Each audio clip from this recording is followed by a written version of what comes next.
Como saben, hace un par de días, en este momento, estamos 23 de abril del 2025, ha fallecido el Papa Francisco.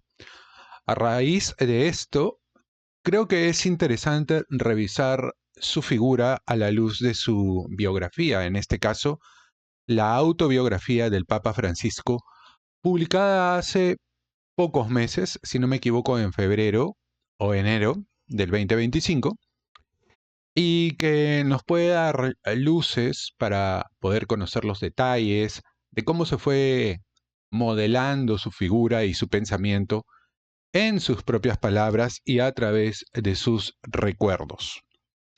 Así que quiero empezar este primer capítulo leyendo, primeras, eh, este primer video sobre este libro, leyendo la introducción y leyendo el primer capítulo que él ha compartido con él en este libro, y que ustedes además me puedan dejar sus comentarios en torno a lo que van a ir escuchando.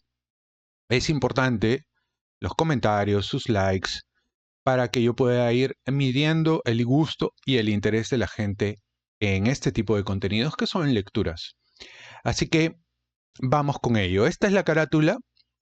Francisco Esperanza es la autobiografía. Aquí aparece el Papa Francisco, ¿no? Traducción Ana Ciurán y César Palma y tal. Las dedicatorias. Directos y sinceros. Bueno, estos son los comentarios, ¿no? Directos y sinceros. Tal y como son se muestran. Testarudos, pulso firme e hígado sano hablan poco, pero saben lo que dicen, aunque caminan despacio, van lejos. El futuro entra en nosotros para transformarse dentro de nosotros mucho antes de que ocurra. Rainer Maria Rilke. Si hablara las lenguas de los hombres y de los ángeles, pero no tengo amor, no sería más que un metal que resuena como o un címbalo que aturde. Primera carta a los Corintios. Y esta es la introducción. Todo nace para florecer. El libro de mi vida es el relato de un camino de esperanza que no puedo imaginar separado del de mi familia, de mi gente, de todo el pueblo de Dios. Y en cada página, en cada paso, también el libro de quien ha caminado conmigo, de quien me ha precedido, de quien nos seguirá. Una autobiografía no es nuestra literatura privada, sino más bien nuestra bolsa de viaje. Y la memoria no es solo lo que recordamos, sino también lo que nos rodea. No habla únicamente de lo que fue, sino de lo que será. La memoria es un presente que nunca termina de pasar, dice un poeta mexicano. Parece ayer y en cambio es mañana. En italiano se dice habitualmente aspetta e spera, aguarda y ten esperanza, mientras que en castellano esperar reúne en un solo verbo los dos significados. Pero la esperanza es sobre todo la virtud del movimiento y el motor del cambio. Es la tensión que une memoria y utopía para construir, como es debido, los sueños que nos aguardan. Y si un sueño se debilita, hay que volver a soñarlo otra vez en nuevas formas, recurriendo con esperanza a las ascuas de la memoria. Los cristianos hemos de saber que la esperanza no engaña ni desilusiona. Todo nace para florecer en una eterna primavera. Al final solo diremos, no recuerdo nada en lo que no estés tú. Ahora el prólogo. Contaron que se oyó una sacudida metálica, como un terremoto. A lo largo de todo el viaje, hubo vibraciones fuertes y amenazadoras, y tanta era la inclinación que por la mañana no podíamos soltar las tazas de café porque se habrían volcado. Pero eso era otra cosa. Parecía más una explosión, como una bomba. Los pasajeros salieron de los salones y de los camarotes e invadieron las cubiertas para tratar de averiguar qué estaba pasando. Era el atardecer y el buque iba rumbo a las costas de Brasil, hacia Porto Seguro. No era una bomba, sino un trueno sordo. El buque seguía avanzando, pero ahora lo hacía sin gobierno, como un caballo desbocado. Se inclinaba mucho e iba más lento. Un hombre, después de haber permanecido horas en el mar, agarrado a un palo, declararía más tarde que había visto con claridad soltarse la hélice y el eje del motor de la izquierda. Del todo. La hélice, contaron, le había producido al casco una profunda herida. El agua entraba a raudales hasta inundar la sala de máquinas y no tardó en anegar también la bodega, pues tampoco las puertas estancas funcionaron bien. Contaron que alguien intentó reparar la avería con paneles de metal. Inútilmente. Contaron que los músicos de la orquesta recibieron la orden de seguir tocando sin interrupción. El buque se ladeaba cada vez más. Anochecía, el mar se encrespaba. Cuando fue evidente que los pasajeros no iban a seguir atendiendo más llamadas a la calma, el comandante ordenó parar las máquinas. Hizo sonar la sirena de alarma y los operadores de radio lanzaron el primer SOS. La señal de socorro fue recibida por varias embarcaciones, 2 buques y hasta un par de transatlánticos que se hallaban en las proximidades. Acudieron enseguida, pero todos tuvieron que detenerse a cierta distancia, pues una llamativa columna de humo blanco hacía temer una desastrosa explosión de las calderas.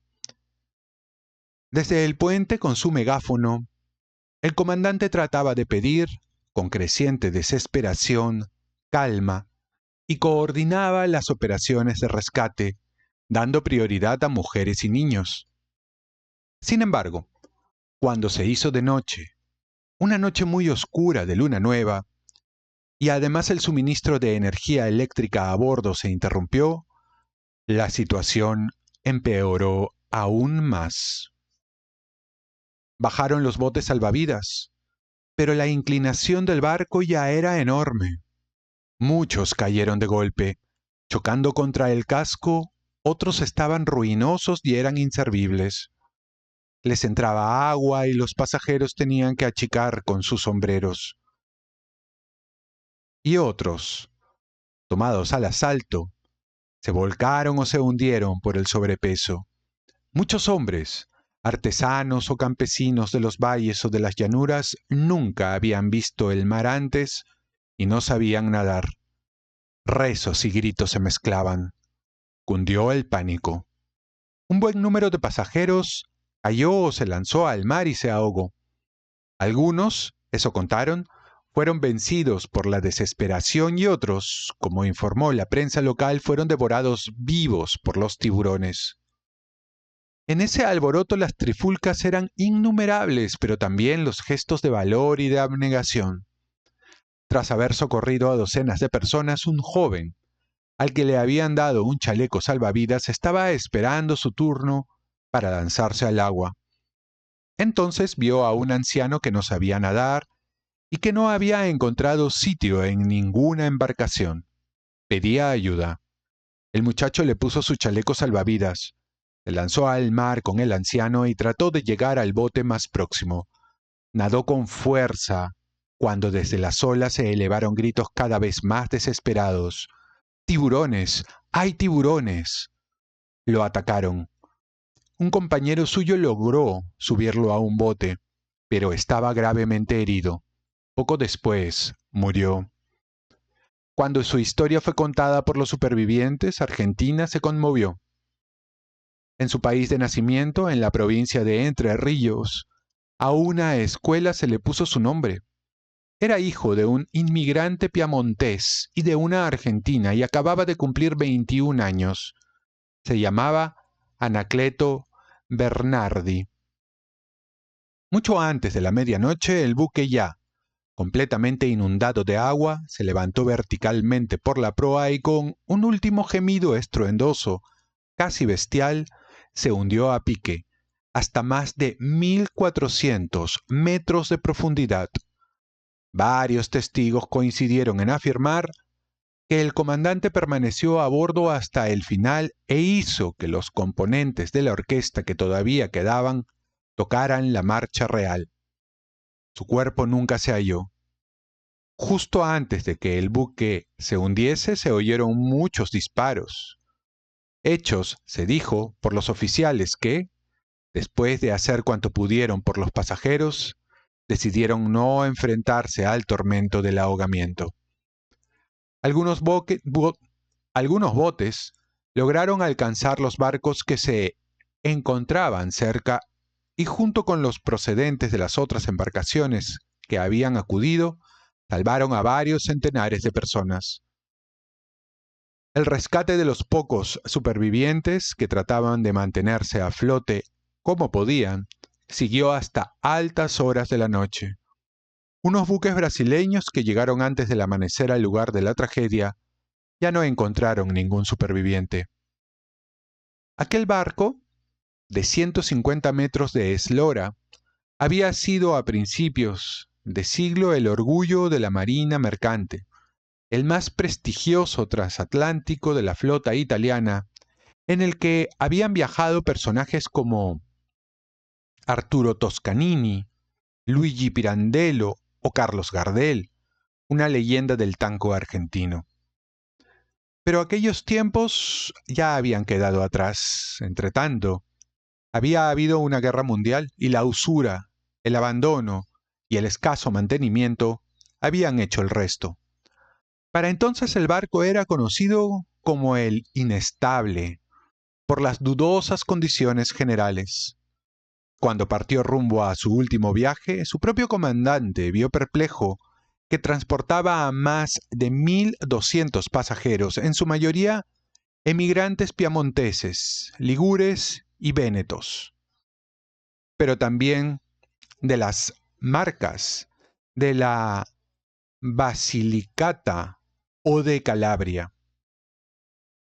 Según los datos de las autoridades italianas de la época, en la tragedia murieron algo más de 300 personas, sobre todo miembros de la tripulación, dijeron. Sin embargo, los periódicos sudamericanos dieron una cifra mucho mayor, de más del doble de fallecidos, incluyendo los polizontes, bastantes docenas de emigrantes sirios y los peones agrícolas que, desde los campos italianos, iban a Sudamérica para la temporada invernal. Minimizado o encubierto por los órganos del régimen, aquel naufragio fue el Titanic italiano. Ignoro cuántas veces he oído contar la historia del buque que llevaba el nombre de la hija del rey Víctor Manuel III, destinada también a una muerte trágica en el campo de concentración de Buchenwald, varios años más tarde, hacia el final de otra espantosa guerra. El Principessa Mafalda. Esa historia se contaba en mi familia, se contaba en el barrio, se cantaba en las canciones populares de los emigrantes de un lado a otro del océano. De Italia, Mafalda zarpaba con más de 1.000 pasajeros. Padres y madres decían adiós a sus hijos que desaparecían entre las olas. Mis abuelos y su hijo único, Mario, el muchacho que iba a ser mi padre, compraron el pasaje para esa larga travesía en aquel buque que zarpó del puerto de Génova el 11 de octubre de 1927 rumbo a Buenos Aires. Pero no embarcaron. Por mucho que lo intentaron, no consiguieron vender a tiempo cuanto tenían. Al cabo, muy a su pesar, los Bergoglio tuvieron que devolver el pasaje y aplazar la partida para Argentina. Por eso estoy ahora aquí. No se imaginan las veces que se lo he agradecido a la divina providencia. Capítulo número 1. Que se me pegue la lengua al paladar. Por fin embarcaron. Mis abuelos consiguieron vender sus escasos bienes en la campiña piamontesa y llegaron al puerto de Génova para zarpar en el Giulio Cesare, con un pasaje de solo ida. Esperaron a que terminase la operación de embarque de los pasajeros de primera clase y a que tocase el turno de los de tercera, el suyo. En cuanto el buque llegó a mar abierto y las últimas luces del faro, la vieja linterna, desaparecieron en el horizonte, supieron que ya no volverían a ver nunca más Italia y que tendrían que empezar de nuevo su vida en el otro lado del mundo. El 1 de febrero de 1929, uno de los inviernos más fríos que iba a haber en todo el siglo, en Turín el termómetro alcanzó los 15 grados bajo cero y en otras partes del país descendió incluso hasta los 25 grados bajo cero. Fue lo que Federico Fellini llamaría en una de sus películas el año de la Gran Nevada. Toda Europa quedó cubierta por una gruesa capa de nieve desde los montes Urales hasta las costas del Mediterráneo. La propia cúpula de San Pedro quedó completamente blanca. Cuando al cabo de las 2 semanas de navegación, después de haber hecho escala en Villefranche-sur-Mer, Barcelona, Río de Janeiro, Santos y Montevideo, el barco arribó por fin al puerto de Buenos Aires.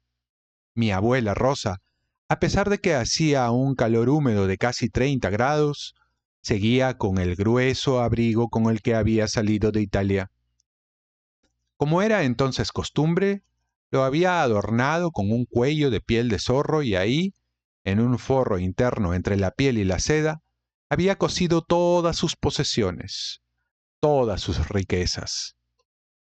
Lo siguió llevando puesto, casi como si fuese un uniforme, incluso cuando desembarcaron, mientras se internaban en el país, remontando agonizantes el río Paraná 500 kilómetros más, hasta que llegaron a su meta. Solo entonces la luchadora, como luego la apodaron, decidió que podía bajar la guardia. En el puerto de llegada, los 3 primeros inscritos como inmigrantes de ultramar.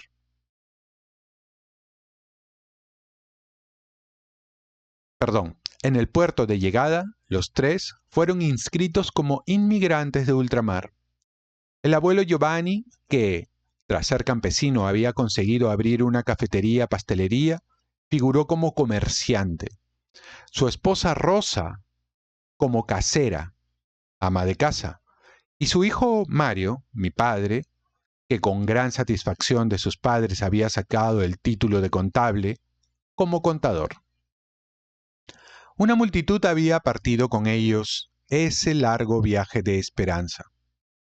Muchos millones irían desde Italia hacia la América a lo largo de un siglo, fundamentalmente hacia Estados Unidos, Brasil y Argentina. Hacia Buenos Aires fueron más de 200.000 solamente en los últimos 4 años anteriores a 1999. El recuerdo de terribles naufragios como el del Mafalda era una herida todavía fresca y en absoluto aislada desde finales del siglo anterior. Eran los años del «Mamma mia da mi cento libre que in America voglio andar». «Mamá, dame 100 liras, que me quiero marchar a América». La canción de generaciones de emigrantes y que significativamente terminaba con un desastre naval. Aquellos en los que fue particularmente intensa también la emigración temporal. Salían de Génova en otoño, cuando la cosecha en Italia había concluido y se marchaban a hacer otra al hemisferio austral, donde el verano empezaba. Solían regresar a casa en primavera con unos cientos de liras en el bolsillo, la mayor parte de las cuales acababan en los bolsillos de los organizadores y los intermediarios. Tras pagar a estos y el viaje, por lo general, solo les quedaban unas pocas liras como retribución de 4 o 5 meses de duro trabajo.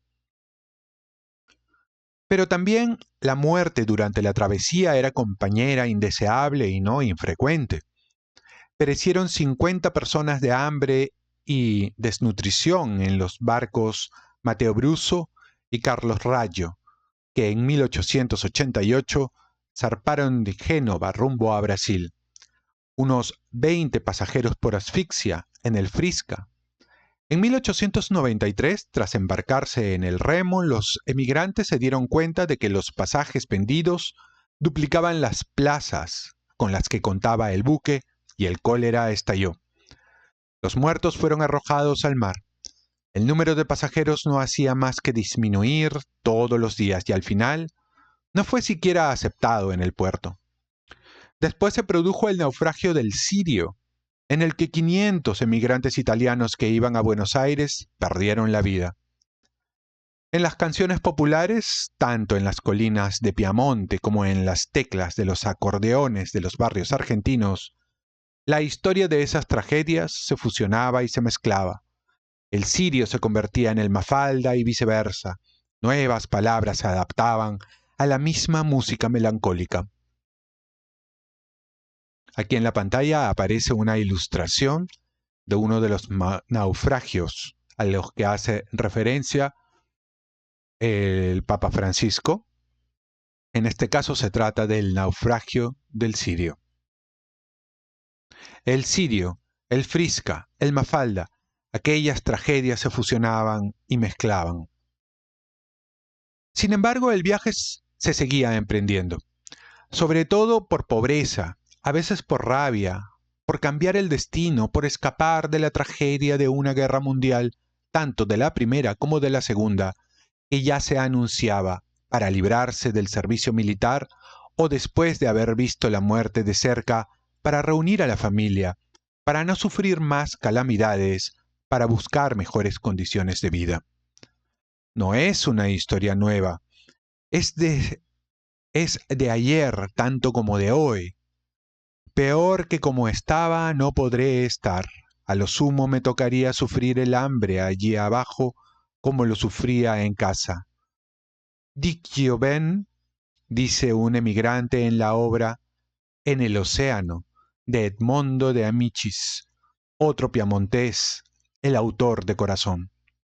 Quien emigraba solía afrontar todo tipo de problemas y sacrificios para embarcarse. Casi siempre, tras haber sido convencido por agentes y subagentes de inmigración. Estos recorrían las aldeas durante las ferias. Hablaban de América como de una nueva tierra prometida, de un mundo de maravillas. Retribuidos por la empresa de emigración, por cada una de las familias que conseguían convencer de que abandonara su propia tierra, una parte de la prensa de entonces llegaba incluso a comparar a aquellos agentes con los comerciantes de esclavos. Aldeas y pueblos estaban inundados de folletos, así como de cartas falsificadas de los que ya habían dado el salto al otro lado del mundo. Había quien juraba que un campesino que se había quedado incapacitado para trabajar en América podía contar con una generosa jubilación, quien garantizaba un fácil acceso a la propiedad de la tierra. Para quien se marchaba, el primer desafío consistía en llegar al puerto. Vendían sus pocas pertenencias para pagar a los intermediarios, por norma codiciosos y con pocos escrúpulos, quienes, en más de una ocasión, al menos hasta que una nueva ley trató de poner algo de orden en el tema, se esfumaban con el dinero.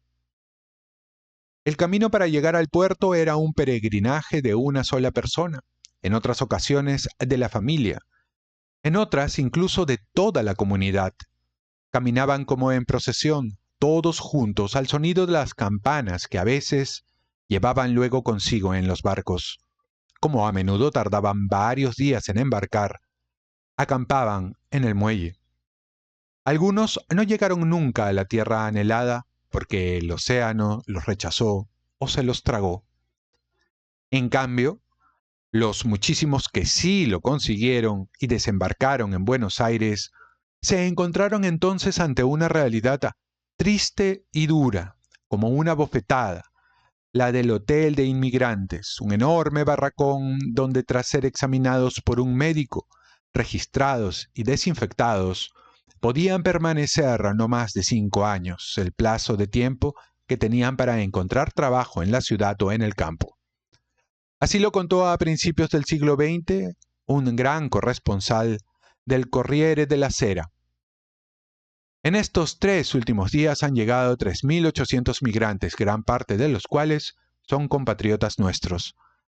El Hotel de los Inmigrantes está repleto. Ese lugar, que llaman hotel, está en un páramo indefinible, irregular, cenagoso, entre el turbio y tempestuoso río de la Plata y la ciudad. El olor agrio del ácido fénico no logra imponerse al hedor nauseabundo que asciende desde el suelo húmedo y sucio que emanan las viejas paredes de madera, que entra por las puertas abiertas, un olor a humanidad amontonada, a miseria. Más arriba las vigas conservan el olor más vivo de este doloroso tránsito, las huellas, diría, de las almas. Son nombres, fechas, frases de amor, imprecaciones, recuerdos, obscenidades raspadas en la pintura o trazada con lápiz, a veces grabadas en la madera. El dibujo más repetido es el del barco. Sin duda no es casual ese dibujo que mira hacia atrás, esa nostalgia, que se me pegue la lengua al paladar si no me acuerdo de ti, dicen en el Salmo los exiliados recordando Jerusalén. Salmo 137, versículo 6. Y también los magos de Oriente manifiestan en el fondo el mismo sentimiento. Tienen nostalgia de Dios. Es la actitud que rompe los conformismos e impulsa a comprometerse por el cambio que todos anhelamos y necesitamos. La nostalgia es un sentimiento sano, la nostalgia de las raíces, pues un pueblo sin raíces está perdido y una persona sin raíces está enferma.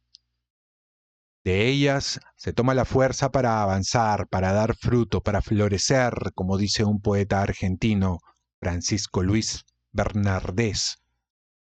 Lo que el árbol tiene de florido, vive de lo que tiene sepultado. Aquellas descripciones de ayer, esas marcas, esos arañazos, remiten al hoy, a otros puertos, a otros mares. Mi familia tuvo la suerte, tuvo más suerte. Llegaron a Buenos Aires, llamados por los hermanos de mi abuelo que estaban en Argentina desde 1922 y que habían prosperado. Habían empezado como obreros, asfaltando calles que desde el puerto fluvial llegaban hasta el campo y en poco tiempo habían creado una empresa de adoquines y asfalto que les fue bien. Tras la identificación, no se detuvieron en el Hotel de Inmigrantes, sino que siguieron hasta la región de Entre Ríos, hasta Paraná, donde mis tíos abuelos los esperaban con ansia. Vivían en una casa de 4 plantas, el edificio Bergoglio, que habían construido ellos mismos, la primera de toda la ciudad con ascensor. Cada uno de los hermanos podía vivir en una de las 4 plantas. Giovanni, Lorenzo, Eugenio, Ernesto y ahora también mi abuelo Giovanni Angelo. Solo 2 hermanos del abuelo se quedarían en el Piamonte. Carlo, el primogénito, y Luisa, la única chica, que al casarse pasó a ser una Martinengo. En la medida de lo posible, la familia estaba por fin reunida, que era por lo que fundamentalmente mis abuelos se habían marchado de Italia. Mi padre, que era un joven contable, iba a trabajar como administrador, pero eso no duró mucho tiempo. La crisis mundial de 1929, la Gran Depresión, estaba extendiendo sus tentáculos. Mientras tanto, el presidente de la empresa, uno de mis tíos abuelos, Giovanni Lorenzo, enfermó de leucemia y linfosarcoma y murió, dejando una viuda, Elisa, y 3 hijos. La crisis de la recesión junto con el luto familiar los destrozó con consecuencias aciagas. En 1932 tuvieron que venderlo todo: la maquinaria, la empresa, la casa, hasta la capilla del cementerio. Se quedaron sin nada y se sumieron en la pobreza, con una mano delante y otra detrás, decían. Tendrían que empezar de nuevo desde cero y así fue, con la misma decisión de la primera vez. Sin embargo, como es lógico, nada de esto sabía mi abuelo, mi padre ni mi abuela, que desafiaban el tremendo calor envuelta en su abrigo de lana cuando pisaron por primera vez tierra argentina en aquella calurosa mañana de febrero. Como tampoco lo sabían los millones de mujeres y hombres que en esa misma ruta los precedieron, ni los que irían después de ellos. Eran artesanos, leñadores, albañiles, mineros, enfermeros, herreros, carpinteros, zapateros, sastres, panaderos, mecánicos, cristaleros, pintores, cocineros, criados, heladeros, peluqueros, albañiles de canteras y de mármoles, comerciantes y contables y una infinidad de campesinos y jornaleros. Llevaban consigo miseria, tragedias, heridas de su condición, pero también fuerza, valentía, perseverancia, fe y una multitud de talentos que, como en la parábola del Evangelio de Mateo, esperaban una oportunidad para poder dar sus frutos. Si se les brindaba, esa multitud desposeída podía hacer de todo en esa otra parte del mundo y en efecto, en gran medida así fue.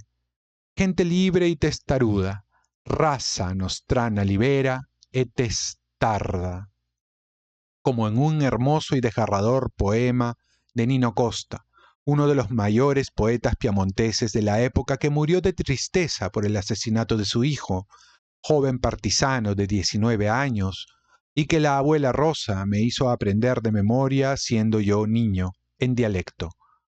Oh rubias de grano, llanuras argentinas, nunca oís pasar un aire monferrino o el estribillo de una canción de montaña, decían aquellos versos dedicados a los piamonteses que trabajaban fuera de Italia.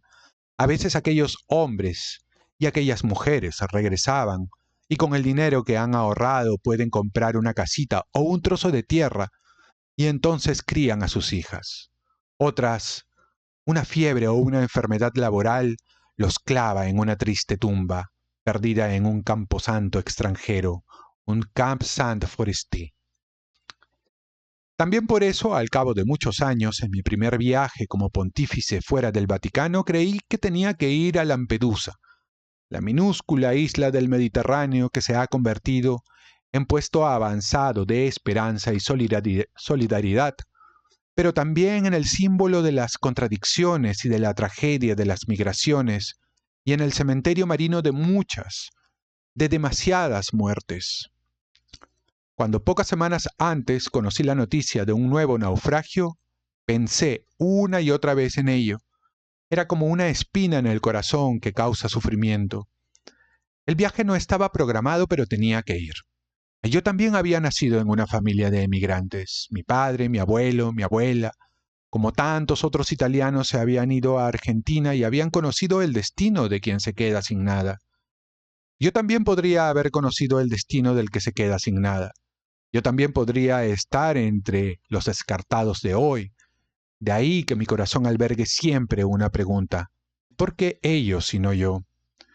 Tenía que ir a Lampedusa para rezar, para ofrecer un gesto de cercanía, para manifestar mi gratitud y mi ánimo a los voluntarios y a la población de aquella pequeña realidad que sabía ofrecer ejemplos de solidaridad concretos. Y sobre todo para despertar nuestras conciencias y hacer un llamamiento a nuestra responsabilidad. En la literatura española hay una obra teatral de Lope de Vega que narra cómo los habitantes de la ciudad de Fuente Ovejuna matan al gobernador porque es un tirano y lo hacen de manera que no se sepa quién ha llevado a cabo la ejecución. Así, cuando el juez del rey pregunta ¿quién ha matado al gobernador?, todos responden: Fuente Ovejuna, señor. Todos y nadie. Hoy también ese interrogante se impone con fuerza. ¿Quién es el responsable de esta sangre? Nadie. Todos respondemos así. Yo no, Yo no. Yo no tengo nada que ver, serán otros. Desde luego que yo no. Ante la globalización de la indiferencia que nos hace a todos seres innominados como aquel personaje de Los novios, la novela de Alessandro Manzoni, responsable sin nombre y sin rostro, sin memoria de nuestra propia historia, de nuestro destino, ante un miedo que puede volvernos locos, resuena siempre la pregunta de Dios a Caín: ¿dónde está tu hermano? La sangre de tu hermano me está gritando desde el suelo. Muy bien, voy a dejar acá este capítulo y solamente voy a decir que es profundamente conmovedor esta primera parte del libro de esperanza del Papa Francisco, que de alguna forma intenta mostrarnos cuál es el derrotero que le da sentido y lógica a su especial interés por el tema de las migraciones. Él mismo dice en esta primera parte del libro, en este primer capítulo, que él hubiera podido ser una de aquellas personas caídas al naufragio, devoradas por los tiburones, hundidas en la mar, consumidas por las olas. Y sin embargo no fue así. Quiso la divina providencia evitar que así sea. Este libro no podría estar siendo leído por mí si es que sus abuelos y papá hubieran tomado aquel trágico barco que finalmente cayó a la mar y que por algún motivo no fue tomado por la familia, por los abuelos sobre todo, de Jorge Mario Bergoglio en ese momento. Obviamente él no nacía, pero tanto su padre como sus abuelos estaban ahí. Y hubieran podido tomar ese barco y no sucedió, no ocurrió, porque no llegaron a vender todos los bienes necesarios para poder comprar ese pasaje. Hizo Dios que no fuera así. Entonces, parece que este relato ha calado muy fuerte, sobre todo en los primeros migrantes que llegaron a la Argentina y que convirtieron la situación en canciones populares, que es una forma de ir recordando lo que ocurre, recontando la historia y pasarlas de generación en generación. Y obviamente también lo ha marcado a él. Eso explica mucho de su cercanía con aquella gente que migra de un lado a otro. Muy bien. Déjenme sus comentarios para conocer qué es lo que piensan al respecto y yo voy a continuar en otro video leyendo el resto de esta autobiografía, que es uno de los últimos legados literarios del Papa Francisco. Nos vemos en el siguiente video. Chau, chau.